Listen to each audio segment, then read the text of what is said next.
see if we can do this one-handed. So my intern Sarah designed a chicken tractor for more birds.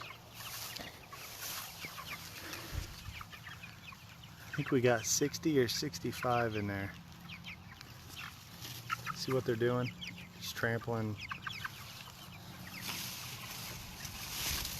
So this is what was really brilliant about it.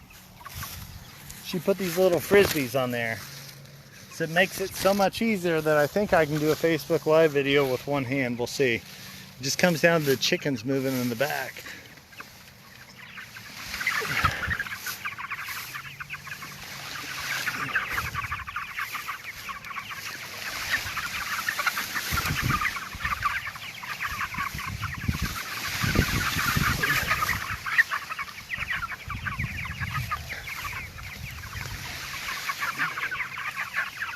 We'll scare them a little bit.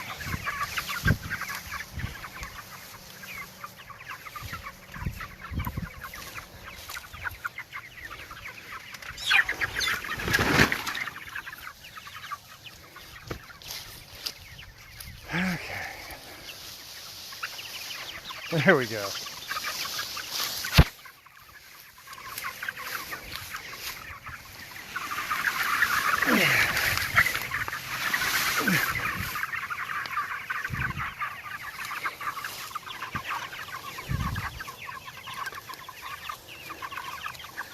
So it's not the Holiday Inn Express, but every time we move the chickens and the sheep, we're changing the environment from where they ate and peed and pooped to a brand new environment that's cleansed.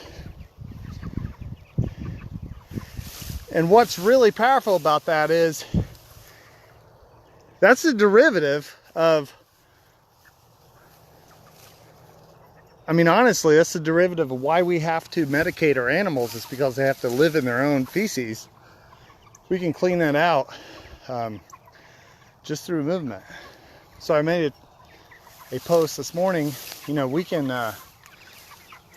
with the chickens, we can move them around through poly wire and things like that, or this braided fence.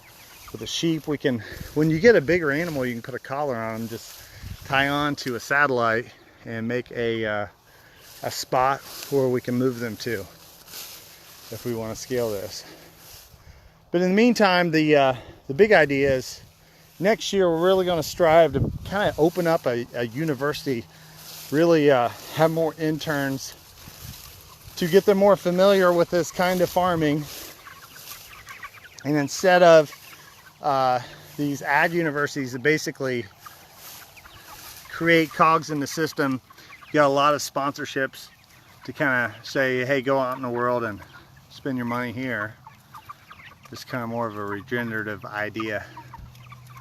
Look at these guys. Just taking in the lunch.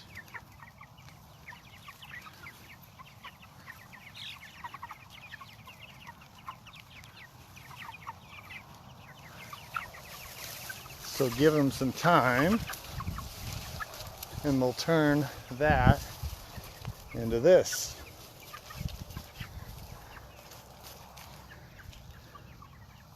So give this a few hours, not hours, days, maybe 6 days, and it turns into this. So what's going on here? Trample twice, you got these. It's a ratchet. It's not a racket, it's a ratchet. Move the animals. They're healthy. Move them more often. Keep the litter. Got the manure. Got the carbon. You got the plants intact to just quickly do that. That's my last chicken. It's time to move the sheep and picking up the pizza. So another thing, I go into this all the time, genetic expression. Someone will say, hey Jason, you can have more production if you put more of these right here, which is true. These plants, and you got about point. You get light, all of these growing points are growing at the same time. So when you think about this phi math, 1 + 1 = 2, 2 + 1 = 3, 3 + 2 = 5. As you create this Fibonacci growth, as the math plays out, your compound interest increases. So you may have empowered this, but if you can make a healthier plant that kind of tacks into this fungal community and microbiome,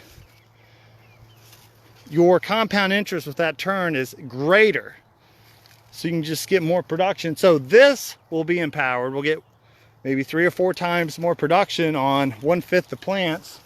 Then you go over here to the popcorn and it's saying, wow, I use these animals, I got all this manure in the system, organic nitrogen, the nitrogen it likes. All these leaves are empowered with light. It's sucking in the carbon from the atmosphere.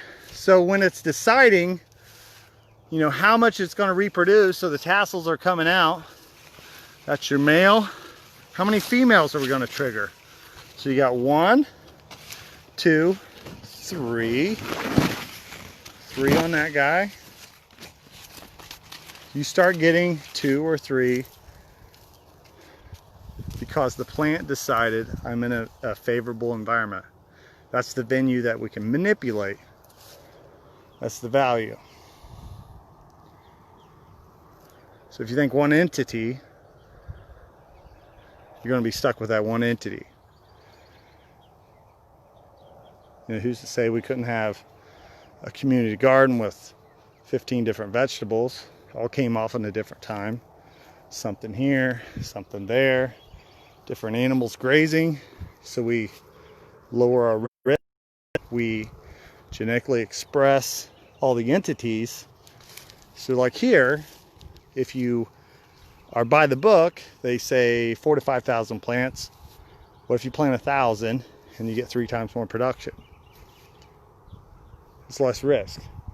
It's a pretty shaky environment here. All right, let's find some sheep here. See where they went through here. So we had some escape artists right here, and we put them back. So they were out like 5 days. So they're a little bit behind the rest of the crew. So we moved them about 10 a.m. It's like 5:30. So we've done that in 7 hours. That's what they're taking in. I don't know if I can do this one-handed. We'll see. Look at that. Some fertilizer right there. You ready, guys? Said a nod yes. Here, I'm gonna try this for a second. Put it right on this stalk.